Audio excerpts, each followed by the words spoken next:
ঘটনা তো রাত্রে 3টায় একটা শব্দ শুনছি আমরা চিল্লা চিৎকার শুনছি না যজ্ঞবাড়ির মানুষও আইছে, আমরাও আইছি দৌড়াইয়া। আবার পরে দেখছি আগুনে গিয়ে নিবাইছে তারা, মানে গাড়ির পিছনে গিয়ে কাপড় কেরাটিন দিয়ে আগুন ধরাইছে।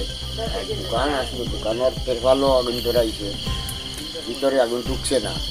এর আগেও হলে ফানে দিয়ে নিয়ে নিবাইছে, আমরা কেউ দেখছি না। আমরা আর অভিযোগ কিতা আর সেইবার দেখছি না, আর অভিযোগ কিতা হারে করছি। এখন তুমি কেতিয়া চাও? এখন আর হয়তো চাই কিতা প্রশাসনে ওখান দেখো, দেখিয়া দিয়া ওখান বার করক বা কিরকম দুর্ঘটনা। এক এক করে 3টে হয়ে গেল ঘটনা এই বাজুবন।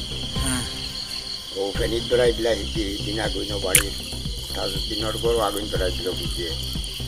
এখন আমরা কেমনে বাঁচতাম, কেমনে জিও করতাম। আই ধরার অন্য খালতে ধরাইব, আমার ঘরও খালতে ধরাইব বাড়ি। এখন তো আর আমরা কেমনে বাঁচতাম, কেমনে চিন্তা করতাম। একটা প্রশাসনে আমরা ব্যবস্থা করিয়া তাই যে মরতে হয় না।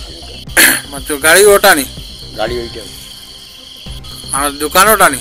দোকান একটা দোকানের এই দোকানের মালিক তোমার কেতিয়া? আমার হইলা আচ্ছা, আমরা ঘরে ঘুমো আসলাম তো একটা চিৎকার শুনিয়া রাইতে 3টার সময় এগুলা কেউ জানেননি। ঘুমো থেকে উঠিছি, ভাল দিয়ে উঠতেও হইয়া দেখছি ওলা মানে এখান দিয়ে দিয়া খালি নিবাইছা।